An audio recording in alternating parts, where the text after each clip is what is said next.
Jen Shah is taking accountability after being released from federal prison.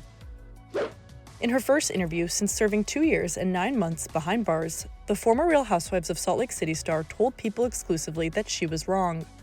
"I made wrong decisions. I should have done things differently. I should have been more diligent, and I'm deeply remorseful and sorry for my actions and for my part. I take full responsibility," she said. Shah was arrested in 2021 and pled guilty a year later to conspiracy to commit wire fraud in connection with telemarketing.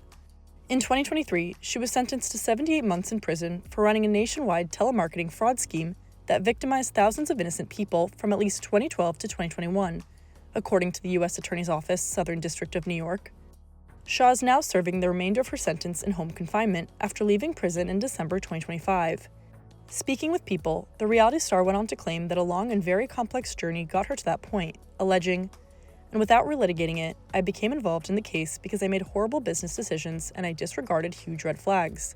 I allowed the lines to be blurred between personal friendships and ethical business practices, and in essence, I trusted the wrong people at a very vulnerable time in my life. I thought I was doing the right thing for the majority of the time. I was working under these people who were running these companies." Though the 52-year-old admitted responsibility for her involvement, she also claimed that she believed the companies she worked with were acting legitimately, especially when it came to what she described to the magazine as fulfillment. She additionally disclosed what she was going through personally during a period of time which she claimed clouded her judgment, as she revealed marriage struggles with husband Sharrieff Shah. "What's important for me to say, and I need to let people know, was at the same time, my involvement in this conspiracy overlapped with my own personal pain. My husband and I were separated. We were on the verge of divorce. I was overwhelmed with immense grief from the death of my grandmother, my father, and my aunt, all in a very short period of time. I was spiraling deeper into my previously diagnosed clinical depression," she said, adding that while it wasn't an excuse, it was the totality of everything that was going on and the overlapping of what I was dealing with personally. "And I tried to avoid and numb all of that with alcohol and just avoid it."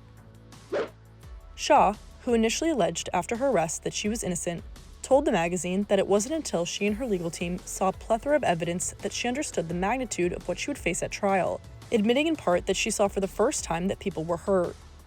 When Shah was first arrested, federal authorities claimed that she had allegedly built her lavish lifestyle at the expense of vulnerable, often elderly, working-class people. In November 2020, months before her arrest, Access Hollywood's Housewives Nightcap podcast spoke with the reality star and asked her how she accumulated her wealth. You are living the life in Salt Lake City. So how do you live the life? You and your husband have such a lavish lifestyle. Where is all this money coming from? So it's funny because a lot of the ladies are like, "Oh my gosh, where does Jen get all her money?" And I think part of it is like here in Utah, the ladies are like, "Oh my gosh, how does the brown girl and the black husband have all this money?" Because that's, you know what I mean? They're like, "That's weird." No, it's not weird, but I own 3 different marketing companies, and we do lead generation, data monetization. So it's customer acquisition. I'm basically, the best way to describe it is I'm the Wizard of Oz.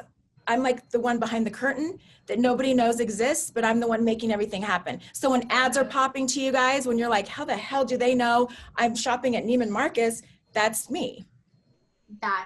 And if you think about it, do you know how much traffic is on the internet every second? All the people clicking, I'm making money on every click. Every time you click on anything, I'm getting some money.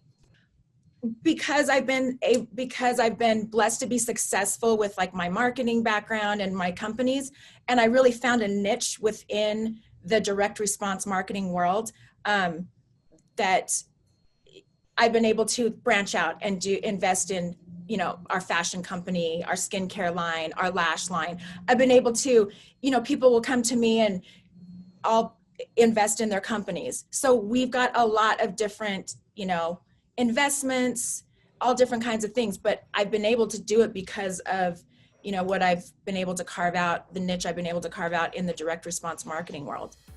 As the 52-year-old moves forward, she's committed to making amends, including paying over $6.6 million in restitution, stressing how she's made it her mission to pay people back. Shah added that she hopes people will think twice before rushing to judgment, saying, "I understand that people have their opinions based on what they saw, but I would hope they would give me the grace to at least hear me and understand that I'm more than just a headline."